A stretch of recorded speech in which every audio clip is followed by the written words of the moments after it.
Buenas tardes, bienvenidos a Centro Sefarad de Israel. Esta es una institución del Ministerio de Exteriores, Comunidad de Madrid y el Ayuntamiento. Siempre lo digo porque siempre hay gente nueva que para que comprenda esta institución que pertenece a Exteriores.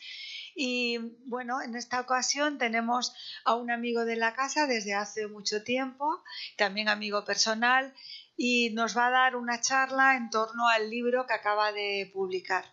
Él tiene una vida y una experiencia de viaje, de conocimiento múltiple de las distintas comunidades que conforman el mundo judío.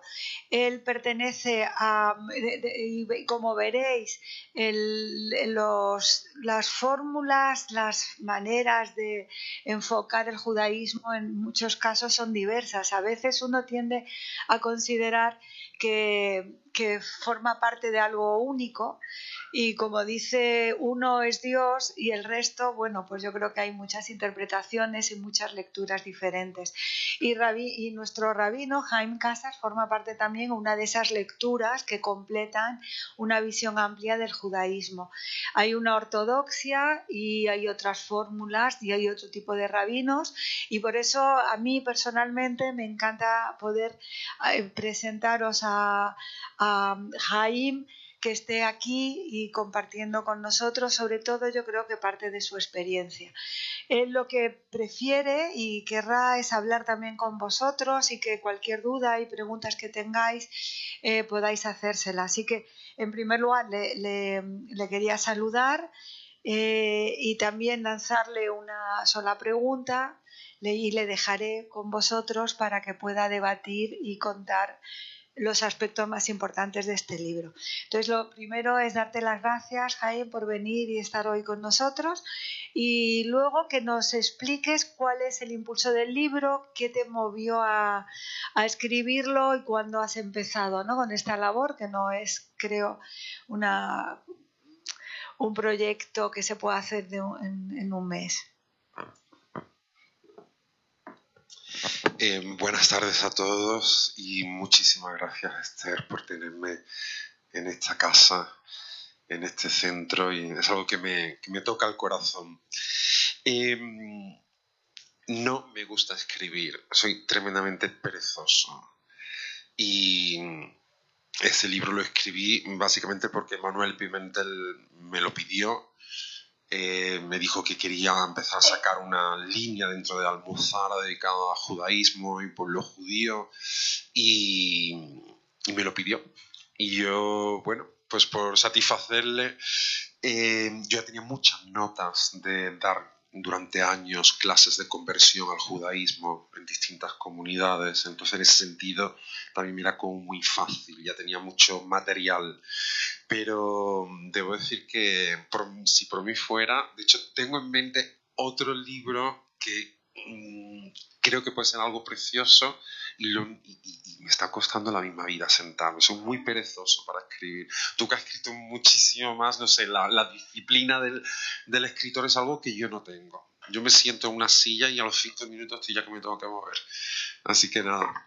Bueno, tendremos que creer, pero la realidad la tenemos aquí, que es este libro que realmente felicito también entonces al editor por el impulso a la escritura, porque muchos escritores lo que hacemos es buscar luego editores y ahí le digo al editor a su puerta, no es tan fácil. Sí, la verdad es que me trataron genial en ese sentido y para alguien que escribe por primera vez un libro, tener como un editor detrás tuya es fundamental. Y para alguien que ha escrito más también. Pues para mí desde luego me resultó como muy fácil. Felicidades. Y correctores y todo, un super equipo. Qué bien. Sí. Pues te dejo para tu charla y muchísimas gracias por venir.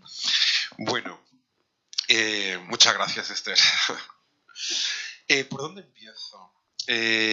Bueno, lo primero quizás debo pedir perdón si alguien se siente defraudado y esperaba llegar aquí y encontrarse un rabino con un sombrero negro y con una levita negra. Y el otro día alguien me mandó un mensaje por Facebook y me dijo, tiene usted un outfit muy poco rabínico. Y yo le pedí, dije, dije, ¿me puede usted mandar una fotografía de lo que para usted es un outfit, ¿no?, propio, ¿no?, de un rabino? Pues a lo mejor esa fotografía, esa persona que usted me manda una fotografía no es rabino. Simplemente viste conforme a una tradición, a una de las muchas tradiciones judías. Luego, bueno, cuando voy a muchos sitios, pues es una de las cosas que a veces llama la atención, porque como generalmente el público, el contacto que tiene con el judaísmo es a través de Netflix y a través de, pues, claro, es lo que hay.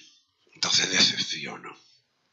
Y bueno, cuando abro la boca decepciono muchísimo más. Fíjense esto, que es curioso, esto de cómo nos acostumbran socialmente, culturalmente, a lo que es un modelo, y si algo nos cambian, como que ya no nos sacan de nuestras casillas. Cuando yo estudiaba en Londres, muchos fines de semana nos mandaban de prácticas a sinagogas por toda Inglaterra que no se podían permitir económicamente un rabino, porque los rabinos cuestan. Yo no cuesto nada porque yo soy freelance, pero los rabinos normales cuestan. Entonces nos mandaban a sinagogas por ahí, las pobres sinagogas, nos mandaban a nosotros los estudiantes allí a dirigir los oficios de Shabbat, a dar clases. Y una vez llegué a una sinagoga y me miró una niña y me dijo, mamá, los hombres pueden ser rabinos. Porque esta chica, que pertenecía a una sinagoga del movimiento reformista, liberal, inglés, siempre había visto a mujeres rabinas. Luego, para ella, lo extraño era ver a un hombre rabino. Por compartir con vosotros, porque una de las cosas que yo creo que intento hacer en mi vida, y pido perdón también si hablo de mi vida, casi que haciendo terapia con vosotros, yo no tengo vergüenza ninguna, pero yo creo que para entender el libro hay que entender un poquitín quién lo ha escrito. Entonces voy a compartir un poquitín con vosotros mi vida, mi visión del judaísmo. Yo soy andaluz, soy cordobés, aunque me crié en Cádiz. Y yo no nací en una familia judía de estas puras, ¿no?, de generación en generación. Yo nací, de hecho a mí me bautizaron en la iglesia de San Lorenzo de Córdoba, que es una iglesia preciosa. Me bautizaron, fui siempre a colegios privados católicos, salí de nazareno de pequeño en la Semana Santa. O sea, hice todo lo que tocaba, ¿no? Como buen andaluz, ¿no? Pasé por todas las distintas romerías, por todas las distintas procesiones. Y es algo que me encanta, ¿eh? Pues el primero que está viendo procesiones en Semana Santa soy yo, porque me gusta salir con mis amigos a verla y después tomarme unas tapitas, ¿no? Pero yo nazco en una ciudad con una historia judía apasionante, pero sin comunidad judía. Y con muy poquitos judíos, porque en Córdoba hay judíos. Judíos hay por todas partes. Lo digo porque muchas veces cuando yo escucho sobre todo algún guía de turismo, que es mi otra profesión, no, en Córdoba no hay judíos. Que no haya comunidad no significa que no haya judíos, hay judíos. Entonces yo nazco en una ciudad que en el año 1981, pues si hoy día Córdoba tiene poca diversidad, en el 81 tenía mucho menos, porque todavía no habían llegado ni inmigrantes, ni hoy día pues ya tenemos algunos inmigrantes, de refugiados de otros países, no al nivel que tenéis vosotros en un Madrid, pero bueno, Córdoba hoy día es un poquitín más cosmopolita. Podemos comer un kebab turco si queremos, y no siempre un flamenquín, pero la Córdoba de 1981 era sota, caballo y rey. Y yo nací además en una familia de militares. Mi padre era militar de la antigua escuela, y mi abuelo y mi bisabuelo. Eso es por parte de padre.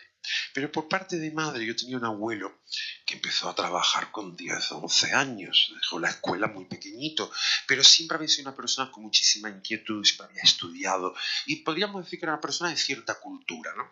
Bueno, pues este abuelo mío, mi abuelo Antonio, vivíamos muy cerca de la judería de Córdoba y todos los domingos íbamos a misa a la mezquita. Y para llegar hasta la mezquita catedral, uno tiene que atravesar la judería. Luego entrábamos en la sinagoga, parábamos y a decir hola, Maimónides. Le tocábamos las babuchas y seguíamos y escuchábamos misa en una antigua mezquita. Y después nos tomábamos un pincho de tortilla con una copita de vino. A mí mis abuelos me enseñaron a beber vino desde muy jovencito. Y ya después nos íbamos allá a comer con la abuela.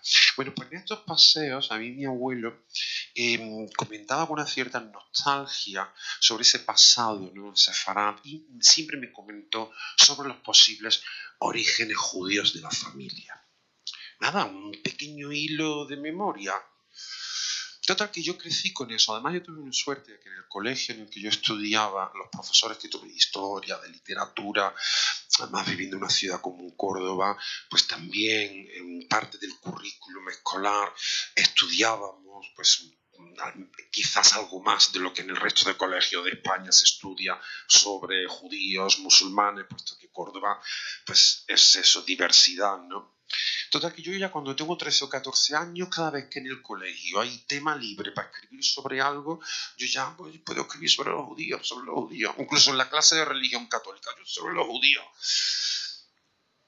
Empiezo mi estudio de Derecho en Sevilla y me doy cuenta que hay una pequeña sinagoga marroquí, sefardí. Fui. No fue la mejor experiencia del mundo, tengo que decir. Pero bueno, tuve un primer contacto.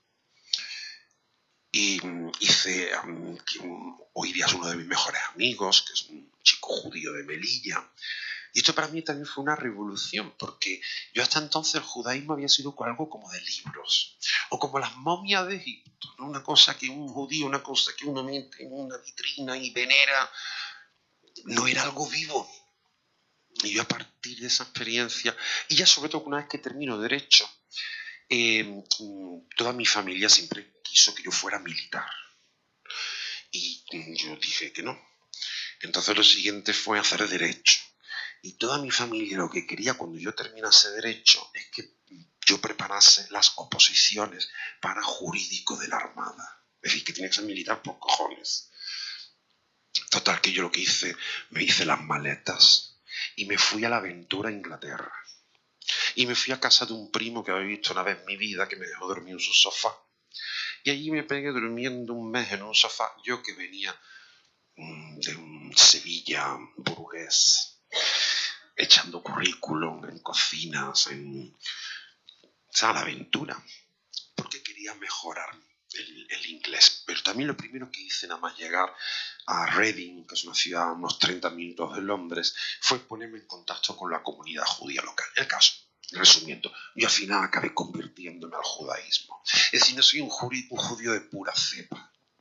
De hecho, yo creo que de pura cepa yo al menos no, de pura cepa no soy nada. Y cuando yo tengo, por ejemplo, estudiantes de Estados Unidos y los recibo en Córdoba y hablamos sobre identidad judía, a mí me gusta hablar sobre identidades. Porque al final yo creo que todos navegamos entre identidades. Para empezar, uno es hijo de su padre y de su madre. Luego ella recibe doble ración de identidades, ¿no? Luego nuestras identidades son complejas, ¿no? Y yo me convertí al judaísmo y pasé una etapa, unos años, en que yo quería ser más judío que nadie, porque tenía que ser aceptado.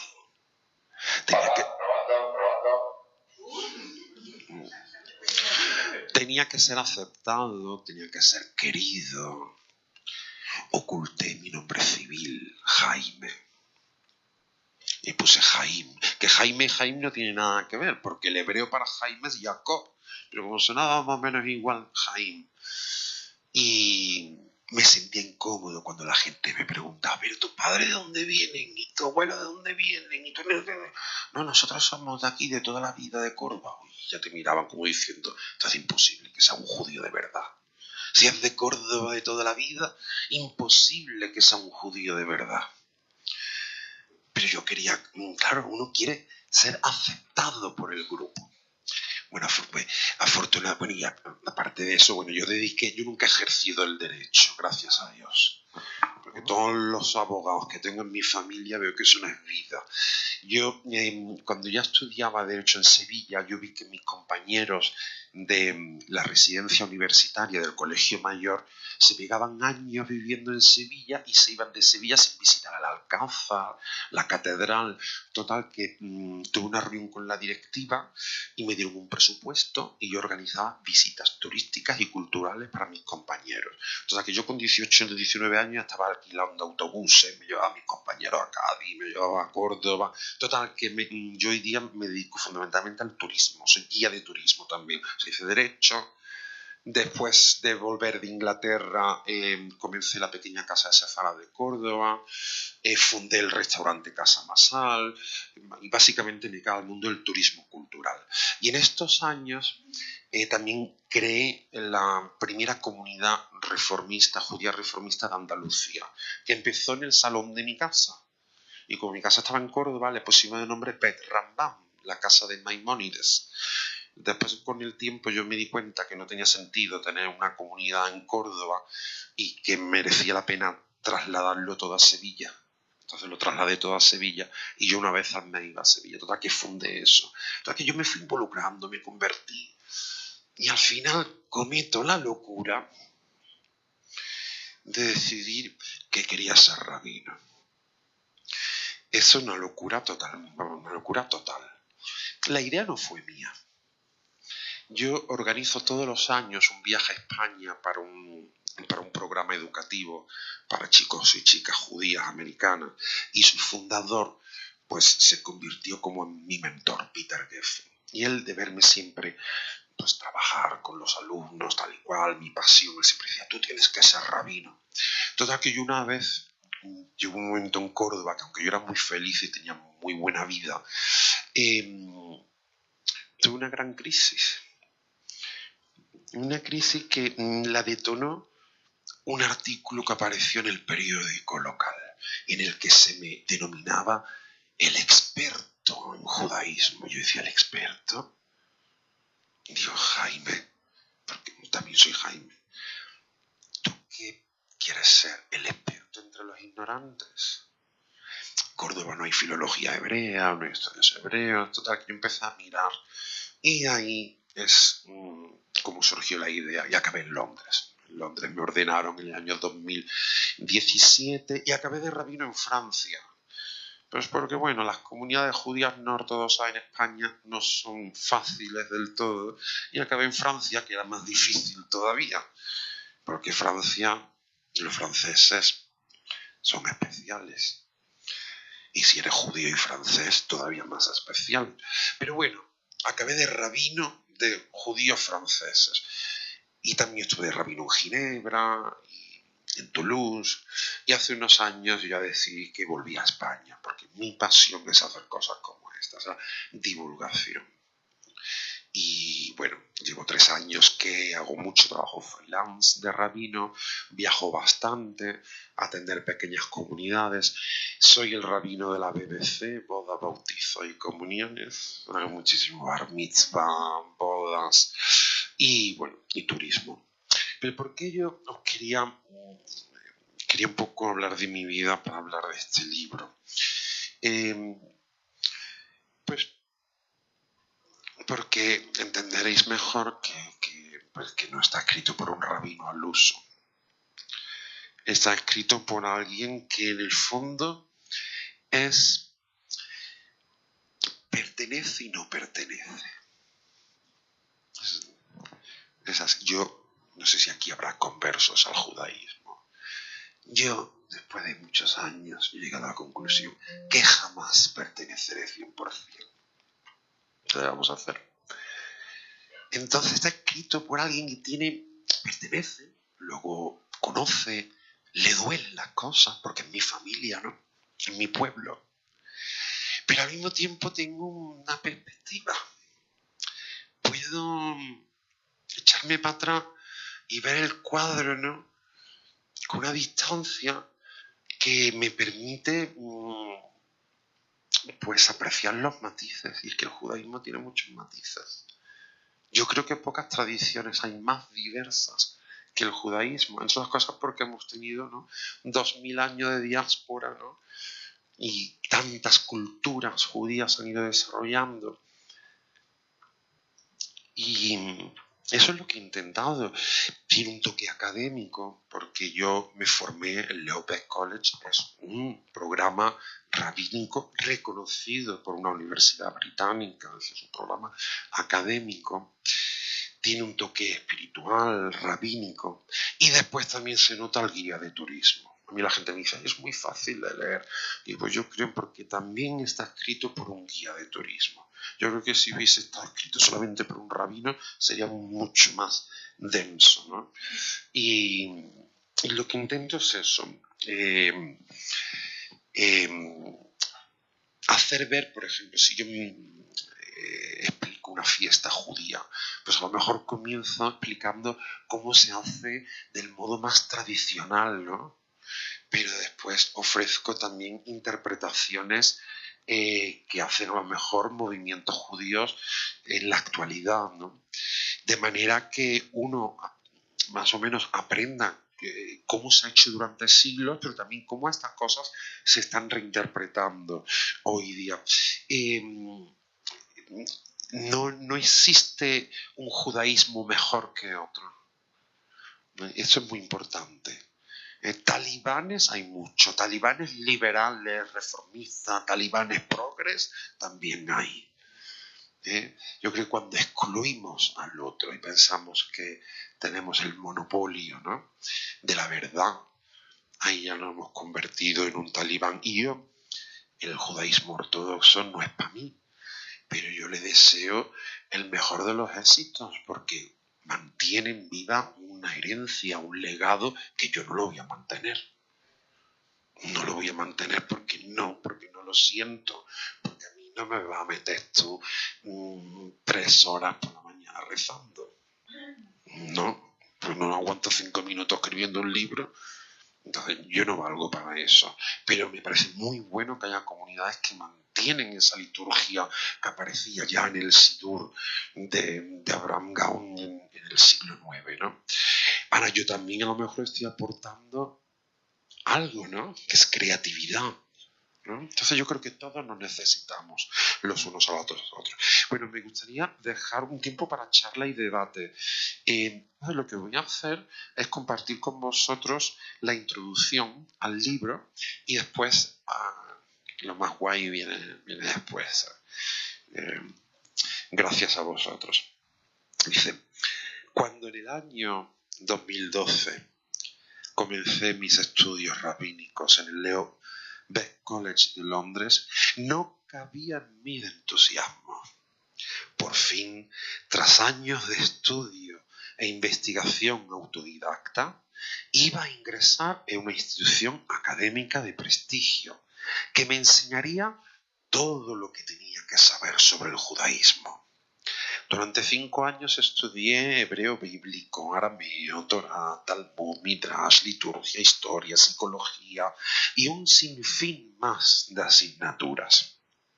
Al programa académico había que sumarle el pastoral y las prácticas junto a rabinos de prestigio en sinagogas del Reino Unido, Francia y Suiza, así como un semestre de estudios intensivos en Israel. Al lector podría parecerle que tantos años de formación serían más que suficientes para obtener el conocimiento necesario y ejercer mi rabinato con total seguridad en mí mismo, mis cualidades y mi conocimiento.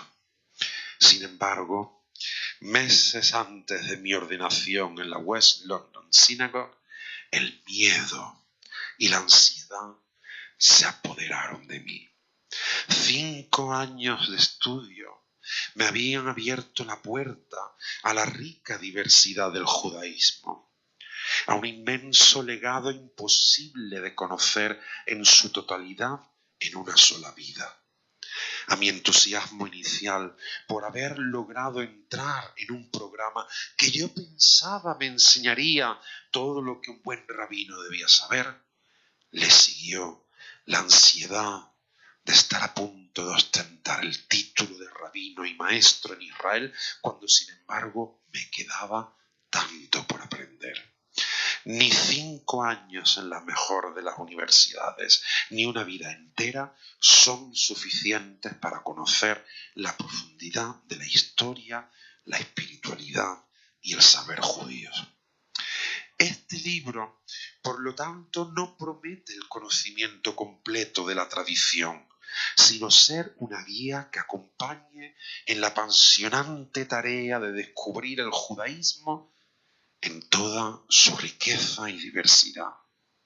Quiere ser una ayuda para que el lector pueda identificar aquellos aspectos de la cultura judía que le eran desconocidos hasta entonces, para que tras su lectura puedan avanzar en ellos con mayor profundidad. Cada uno acaba encontrando aquello que le apasiona. Cuando preparo a mis estudiantes para la celebración del Bar Bat Mitzvah, siempre les pido lo mismo. Tenéis que encontrar aquello que os entusiasme. Como rabino y profesor, este es mi principal deber.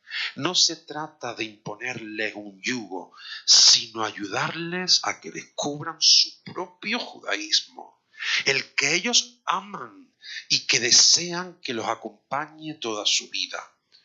Para algunos será la espiritualidad, para otros la historia, la filosofía, la cocina o la música. Lo importante es que cada uno encuentre dentro de esta herencia espiritual y cultural de casi 4.000 años aquello que le hable al corazón.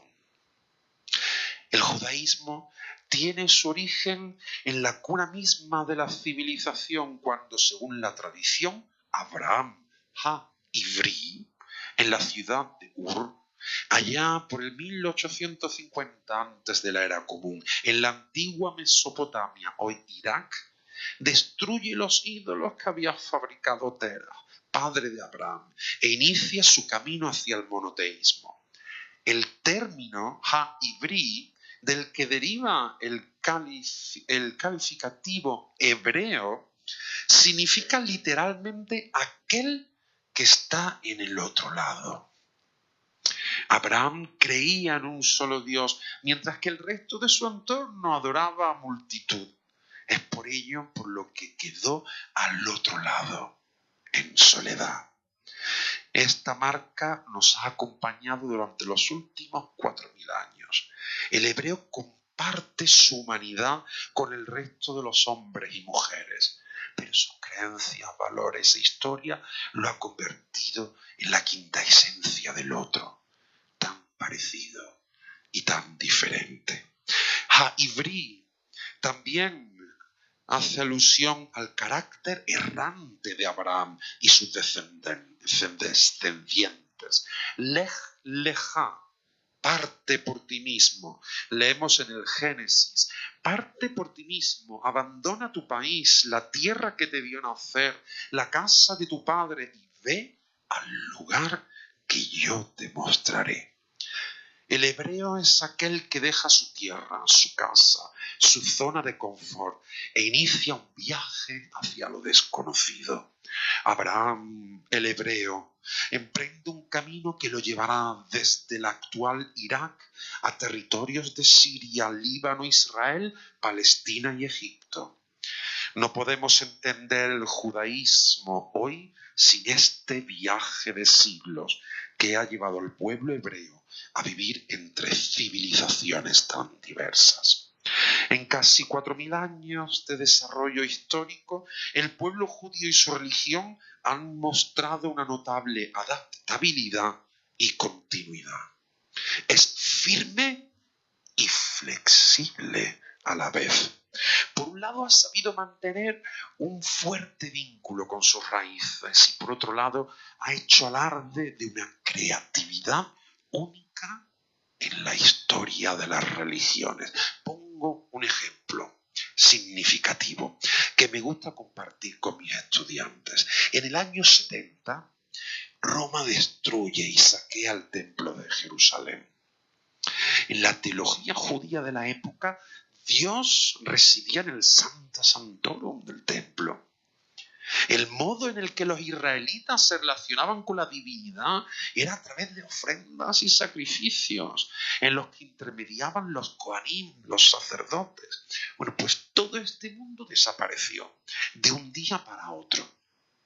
¿Cómo iban los judíos a vivir la religión a partir de entonces, sin la piedra angular de su sistema religioso, que había desaparecido de un plumazo? Tal destrucción habría supuesto el fin de cualquier otra tradición religiosa. ¿Dónde quedaron las creencias egipcias una vez que sus pirámides y templos fueron sepultados por la arena? El judaísmo tuvo, sin embargo, la capacidad de reinventarse. Soy consciente de que a algunos de mis colegas ortodoxos no les va a gustar esta expresión, reinventarse. Y de una religión basada en sacrificios se transformó en otra cuyo pilar es la palabra, en sus dos más bellas manifestaciones, el estudio y la oración. Los líderes ya no serían los Kohanim, los sacerdotes, que heredaban de sus padres la dignidad, sino los estudiosos de la palabra, la Torá, los rabinos. La religión se democratizó. Ya no importaba tanto nacer Cohen, Levi o Israel, sino el estudio, el análisis y el debate personal de los textos sagrados. Ya no pediríamos perdón por nuestros pecados, ofreciendo sacrificios de expiación, sino a través de la oración personal y comunitaria. La destrucción de todo un aparato teológico que había funcionado durante casi 2000 años no supuso el fin del judaísmo, sino su enriquecimiento cultural y espiritual.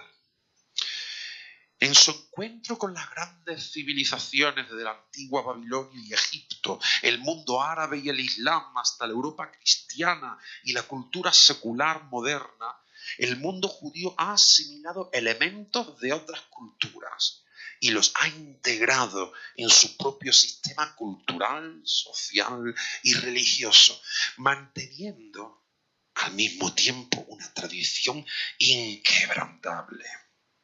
Cada periodo de la historia judía ha dejado tras de sí un elemento específico de una herencia que continuó influyendo en los desarrollos posteriores. De modo que la herencia total, en un momento dado, es la combinación de todos estos elementos sucesivos junto con ajustes y adiciones. El judaísmo de hoy es el resultado de ese encuentro con otras culturas e identidades a lo largo de la historia. No podemos entender la cultura hebrea sin los aportes de sus vecinos. Pero esta relación con otras culturas se ha dado en ambas direcciones, especialmente en un país como España, en el que la presencia judía se remonta a 2000 años y su cultura forma parte de la raíz identitaria de este país. Ningún libro puede abarcar la inmensa riqueza del legado judío. Este es solo el comienzo de una apasionante aventura que te acompañará el resto de tu vida. Tampoco quien lo escribe quiere asentar ninguna verdad absoluta o dogma. En la comunidad hebrea solemos bromear diciendo: donde hay dos judíos hay tres opiniones. En estas páginas expreso mi visión del judaísmo, una visión amplia e inclusiva que no es la única. Sobre la diversidad de opiniones en el judaísmo y nuestra actitud ante ella, la literatura rabínica nos enseña. La escuela de Shammai dice que tal cosa es impura, mientras que la escuela de Bet Hillel la declara pura. Una la prohíbe y la otra lo permite. ¿Cómo podemos entonces saber aquello que debemos hacer? Y los sabios respondieron: haz en ti un corazón de muchas habitaciones y acoge las palabras de Shammai y las palabras de Hillel. Haz en ti un corazón de muchas habitaciones. Este libro quiere ser como ese corazón de múltiples habitaciones, abierto a las diversas formas de entender la identidad y la cultura judía. Una introducción a un mundo fascinante, a un pozo sin fondo del conocimiento, con la esperanza de allanar el camino hacia un viaje al descubrimiento de una tradición milenaria, sin la que no podemos entender quiénes somos. Hablaremos de la evolución del judaísmo en la historia, de todo aquello que ha aportado a otras culturas y al mismo tiempo todo lo que estas culturas han aportado al judaísmo. Descubriremos sus distintas tradiciones sefardíes, ashkenazis, orientales, sus distintas corrientes de pensamiento, las fiestas del calendario, el ciclo de la vida. Efectivamente, es imposible que un solo libro abarque la riqueza de este legado. Cuenta el Talmud, y voy terminando, que un día un hombre se acercó al rabino Hillel para pedirle que le enseñara toda la Torá mientras él permanecía firme sobre un solo pie. Hillel, con amabilidad, aceptó el desafío y le dijo: no hagas a tu prójimo aquello que no quieres que te hagan a ti. Esa es toda la Torá. Lo demás no es más que la explicación de este principio. Así que ve y estudia. Un solo libro no puede enseñar toda la riqueza del judaísmo, pero sí puede abrir las puertas a los valores, la espiritualidad, la historia y la cultura. Este libro quiere ser esa puerta. Este libro quiere ser una Sefirat Halev, que podríamos traducir como la cuenta del corazón.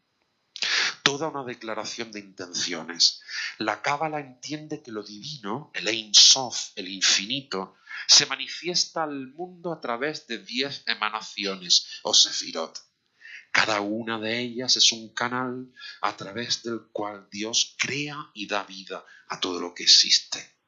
Estas páginas no pretenden sentar cátedra y mucho menos ser dogmáticas, sino tan solo compartir con los demás el judaísmo que yo vivo y que yo siento, el judaísmo que brota de mi corazón, una Sefirat Halev. Muchas gracias.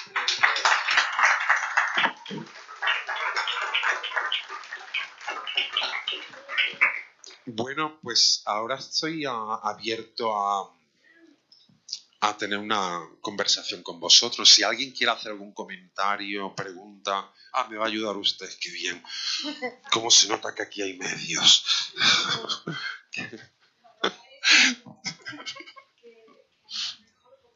Claro.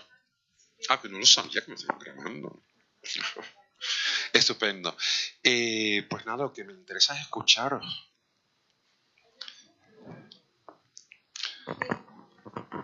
Hola, buenas tardes. Hola. Gracias por su... ¿Cómo se llama usted? Eliseo Pardo, de apellido. Gracias por su presencia. Gracias a usted por venir. Y gracias por la exposición que ha hecho, que me parece muy ilustrativa y sobre todo muy didáctica para las personas que a lo mejor no están forzosamente iniciadas en el judaísmo. Creo que es interesante también hablar para todo el mundo, ¿no? Quisiera saber también cuál ha sido la reacción en su entorno inmediato cuando usted tomó la decisión de acercarse al judaísmo y de comprometerse en forma de rabinato, porque es un compromiso que tiene consecuencias muy concretas, ¿no? ¿Cuál ha sido esa reacción en su entorno inmediato y cómo han percibido esta decisión suya? En cuanto al aspecto identitario, fue todo tan lento, tan orgánico y tan natural. Yo lo comparo con cuando se te empiezan a salir las canas, ¿no? Que no te quedas con el pelo gris de la noche a la mañana. Pues es lo mismo. Para la gente de mi entorno, mi identificación con el judaísmo era algo que era lo más normal del mundo. Lo de decidir no ejercer el derecho, lo de decidir no sacarme una buena oposición y dedicarme todo por entero al legado judío y después a estudios rabínicos, eso sí le dio más miedo a mi familia, que lógicamente, pero porque los padres siempre quieren pues una seguridad económica, laboral para sus hijos, y eso sí dio más miedo. Y la verdad es que yo ahora mirando para atrás, sí. Lo que pasa es que yo después, como soy tan resolutivo y no se me caen los anillos, pues que yo no me falta el trabajo, pero yo lo entiendo, eso sí les costó más.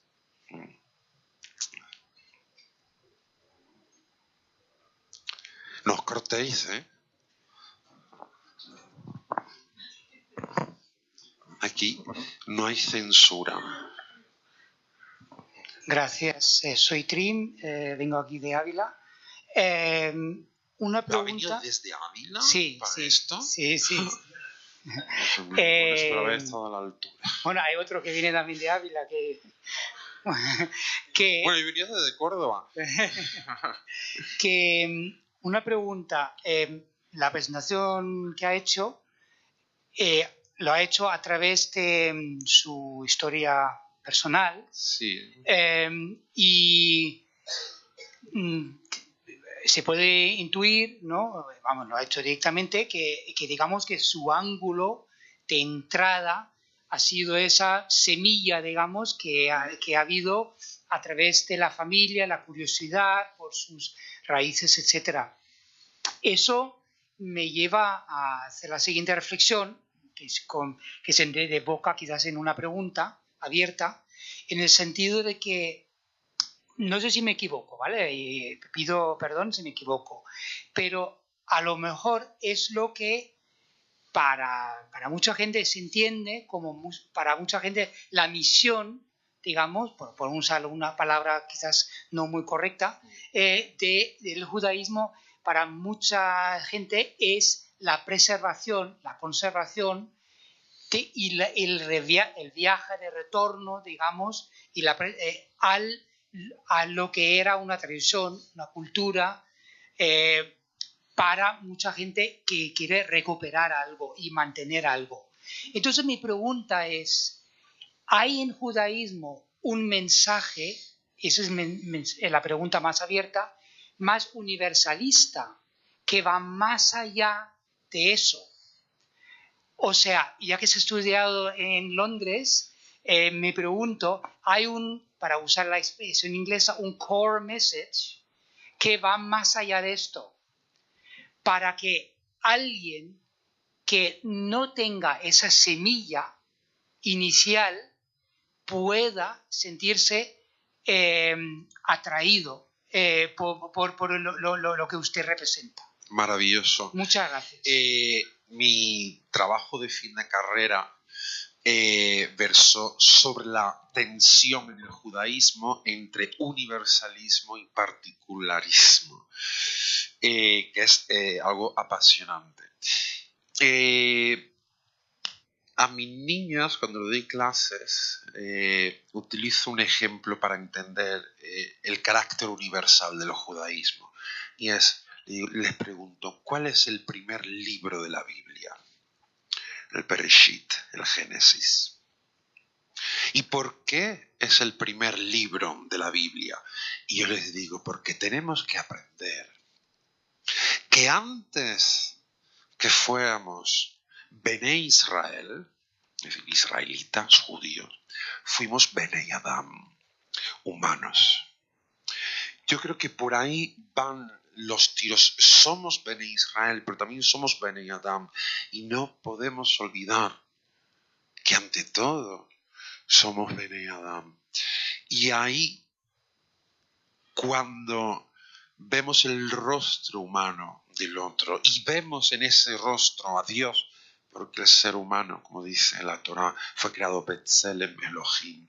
Qué distinto sería todo, ¿no? Si fuésemos capaces de conectar con el rostro humano del otro.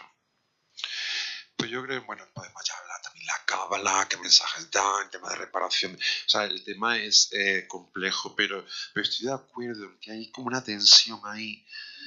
Y el problema, yo creo que a veces en determinadas comunidades judías está ocurriendo, es que tenemos problemas, porque todas las comunidades, todas las minorías, todo, ¿no?, que tienen el mundo, pero que nos miramos demasiado el ombligo. Y yo creo que es hora y bueno, hay comunidades que lo están haciendo muy bien, ¿no? Pero es que creo que es muy importante. Yo voy a comentar una cosa. Al segundo mes de entrar en el seminario estuve a punto de dejarlo, porque me agobió algo profundamente. Y lo que me agobió es, Jaime o Jaime, que estás dedicando toda tu vida a trabajar por este pueblo chiquitito. No es algo... Yo de repente me agobié. O sea, yo nunca vi mi vida como alguien dedicado exclusivamente a los judíos y encerrado en una sinagoga. Y hablé con un rabino muy viejecito, Leonel Blue, y él me dijo, Jaime, que el judaísmo sea tu casa y no tu prisión.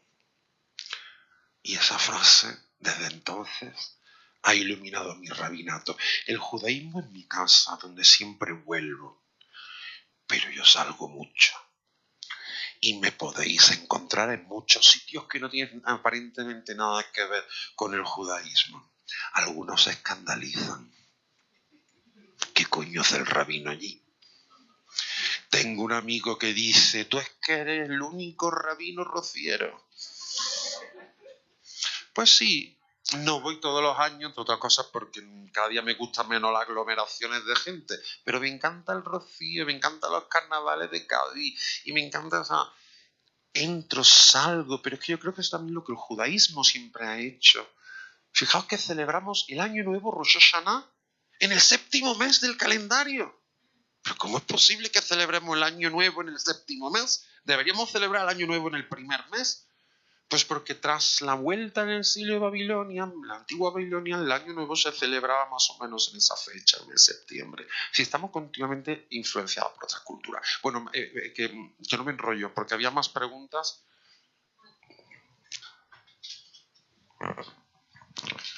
Que yo creo que me hice rabino para hablar. Bueno, un placer conocerlo. Yo vine un poco más lejos, vengo desde Trieste, en Italia. Originalmente... Dios mío, por favor. Pero usted ha venido a hacer más cosas. Sí, pero...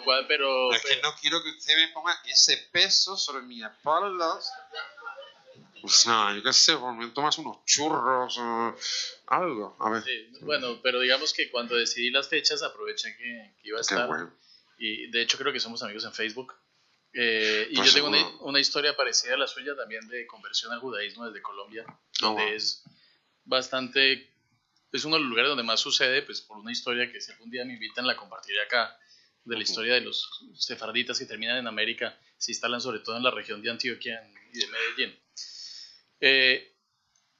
Y ahora estoy de regreso a Europa, obtengo la nacionalidad española por origen sefardí, vuelvo a Europa tímidamente a recorrer mis pasos, y pues los míos no, los de mis generaciones, pero tengo como esa duda de cómo va a ser el judaísmo español, porque de alguna manera... ¿Cómo qué? ¿Cómo va a ser el judaísmo, la vida judía en España a futuro? Porque fue una vida que fue erradicada, aunque estuvo presente mucho tiempo y parte de la identidad también se basó, de pronto los españoles me van a odiar por lo que digo, pero mi percepción es que la identidad judía española pues se conforma en torno a ese catolicismo pues no solamente dominante, sino único y que no había más espacio para nadie, y eso queda, y como usted muy bien lo dijo, sabemos que están los judíos como las momias, ¿no? Entonces, pero nadie conoce a un judío, pero todo el mundo tiene una idea de los judíos.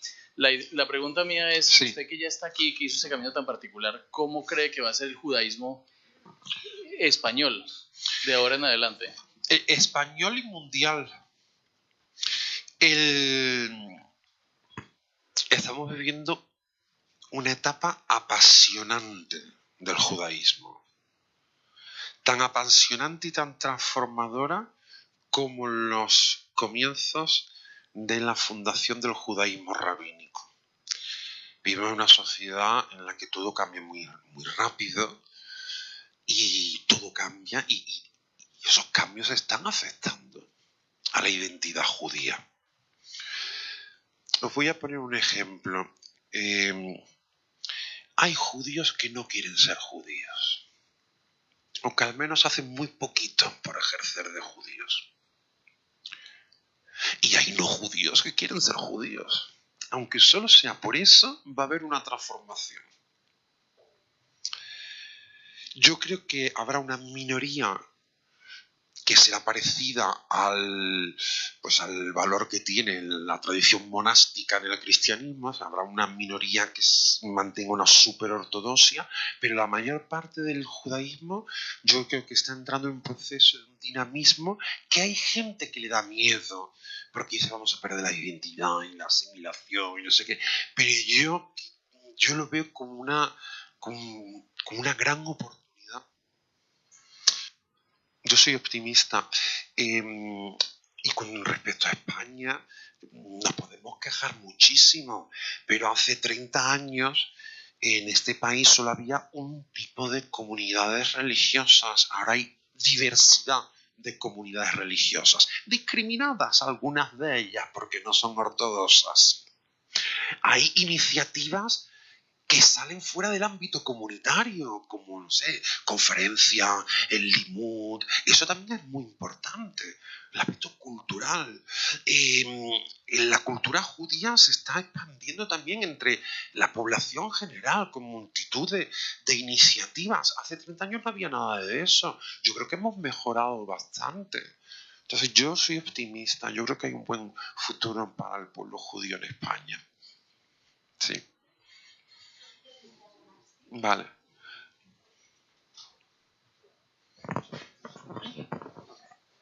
Gracias. Bueno, decirme que me ha encantado tu presentación. Me encanta ver lo diferente que eres a lo que yo podía concebir. Pero, digamos, más allá de eso, un poco en la línea de la pregunta que ha hecho él. ¿Tú haces alguna actividad, digamos, con otras confesiones, religiones, en torno a Sevilla? Es decir, ¿hay algún tipo de intercambio más allá del formal con la que puede ser comunidad mayoritaria? Digo, culturalmente católica o algo así. Yo a tope. Tanto que mi intercambio con otras religiones está empezando a ser preocupante. Yo soy antiguo alumno de la institución teresiana de Pedro Poveda. La institución teresiana tiene una maravillosa casa del siglo XVI, sala de la mezquita. Cuando tengo grupos de colegios judíos para Shabbat, hago los oficios allí. Guardo allí mi Sefer Torah. Vivo mi día a día con una comunidad cristiana. En esta comunidad cristiana están dando clases de Islam también con la Junta Islámica Española. Me llevo estupendamente con la presidenta, con Isabel Romero, el cura Antonio Navarro, el cura que tenemos encargado del obispo de diálogo interreligioso. Me voy de vinos con él. Y 2 o 3 veces al año me voy a un monasterio del Cister que hay cerca de Córdoba, en Hornachuelos, mitad del campo, de retiro, y a vivir con los monjes. Y los monjes me tienen adoptado. Ya no me dejan tanto ir a la lavandería a trabajar porque dicen que no paro de hablar y ellos pero, me tienen adoptado. Es decir, yo muchas veces hablo que hay que dar un paso siguiente del diálogo interreligioso a la vivencia, al compartir, a sentarte y comer. Pero claro, yo lo tengo, es que en mi misma familia vivo diálogo interreligioso, porque el único que se convirtió fui yo. El que monta el portal de Belén en casa de mi madre soy yo, el rabino. Hace 2 o 3 años vino un amigo, porque yo al fin y al cabo no soy de los puros, pero vino un amigo mío de estos ashkenazis de generación en generación, rabino, estaba en las vacaciones de Navidad de viaje por Andalucía. Y yo le dije, oye, el 24 de diciembre, ¿tú dónde vas a estar? Pues yo estaré en mi hotel en Sevilla. Tú te vienes con mi madre a la cena de Nochebuena. Se viene el rabino. Y al rabino le hablé de la misa del gallo. Y el rabino estaba flipando, él quería la misa del gallo. Total, que terminamos de cena y nos vamos los 2 rabinos a la misa del gallo. Nadie más de la casa vino. Y mi madre diciendo, manda narices, que los católicos estamos aquí y los 2 rabinos están en la misa del gallo. Entonces, pero es que esa es mi vida. Yo es que no me queda otra, porque tengo familia que es más cercana al judaísmo culturalmente, por ejemplo mi hermana Lucía, y tengo familia que son bastante practicantes del catolicismo. judaísmo. Y yo digo una cosa, yo no abandoné el catolicismo. Es decir, mi abrazar el judaísmo no supuso un rechazo. Yo no tengo ningún trauma con el cristianismo. Ningún cura me violó, para empezar. Luego no tengo ningún trauma. Y que no fue, mi acercamiento al judaísmo no fue como rechazo al cristianismo, ¿no? Y eso, Marruecos es mi segundo país, y entonces, bueno, a mí forma parte de mi vida. Después no nos queda otra, porque las comunidades judías no ortodoxas, el número de matrimonios mixtos, que es también una expresión que odio, que es un matrimonio mixto, que fuese un sándwich o una ensalada, o sea, un matrimonio es un matrimonio, no, es que es mixed faith, ¿no? Bueno, de cantidad de gente que está casado con un no judío, una no judía, y los rabinos tenemos que estar preparados. ¿Cómo integramos a estas familias? No es fácil. No es fácil. Claro, en la ortodoxia esa parte es más fácil, porque muchas de estas familias directamente son medio excluidas y me llegan a mí, ¿sabes? Entonces, no es fácil, pero es muy bonito. Hay más preguntas, una ya muy rápida. Yo me quedaba aquí hablando, si ponían un poco de vino y una aceituna. Hola. Bueno, soy el último. ¿Qué tal, Jaime? Soy Manuel, yo vengo de Málaga, pero vivo en Madrid, o sea que no he hecho el esfuerzo exclusivamente de venir. Te quería comentar, sobre todo a nivel personal, de tu ámbito laboral. Yo sé que Málaga cuenta con una comunidad israelita bastante importante, sobre todo en Torremolinos y también la Málaga capital y en Marbella, ¿no? Entonces, tu ámbito laboral, eres de Córdoba, así está, ¿interfiere con otras comunidades? Es decir, ¿vas a Málaga o a otras, o digamos que te especializas en Andalucía, también aprovechando que eres guía turístico? A Dios gracias, mi trabajo no interfiere con ninguna comunidad. Fenomenal. Yo me estoy tomando unas vacaciones. A mí... Y esto es un problema en todas las religiones, ¿no? Te ordenan cura y ¡pum! Te mandan ahí a un pueblo tú solo de cura, ¡pum! A mí me mandaron a Lyon, yo allí solo. Entonces no es fácil. Fueron unos años muy complicados. Entonces yo soy socio de mi comunidad de Sevilla, soy un socio más, pago mi cuota. Les echo una mano si ellos me llaman, y si no me llaman yo no meto las narices. Y ahora mismo mi trabajo no es comunitario. Y mi política, lo digo por si hay alguien aquí de alguna comunidad, transmito el mensaje, de alguna comunidad española.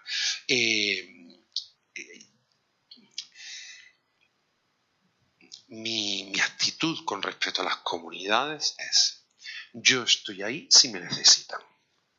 Y si no me llaman o no me necesitan, yo tengo mis otros proyectos, y que me están permitiendo también ser independiente económicamente. Por eso también soy un rabino un poco mosca cojonera, porque a mí no me paga el sueldo ningún consejo de administración de ninguna sinagoga ni ningún movimiento religioso, y yo tengo aquí para repartir para todos, No os creáis que solamente a la ortodoxia, a los reformistas tengo para repartirle, vamos, hasta Semana Santa repartiendo. Como pago mis facturas de otro modo. ¿Sabéis? Antiguamente los rabinos, Maimónides, ¿cómo se ganó la vida? Primero lo mantuvo económicamente su hermano. Y cuando su hermano murió, fue cuando él ejerció como médico. Los rabinos tenían sus profesiones, y había rabinos pobres y rabinos ricos. Y gracias a esta independencia económica, en un momento dado puede decir un rabino y decir ¡shh! Y ser una voz profética. El problema es que se ha profesionalizado mucho la función del rabino, y no os podéis imaginar la cantidad de rabinos atados de pies y manos que hay. Desde los más ortodoxos que te dicen, Jaime, si a mí esto me gustaría hacerlo de otro modo, si a mí me gustaría abrir esto más, pero es que no puedo. Hasta los reformistas es muy complicado. Y yo creo que parte de la solución en el futuro sería volver al antiguo modelo, que los rabinos sean independientes económicamente. Solo así puedan ser una voz crítica contra los poderosos de la comunidad. Pues muchísimas gracias por haber venido.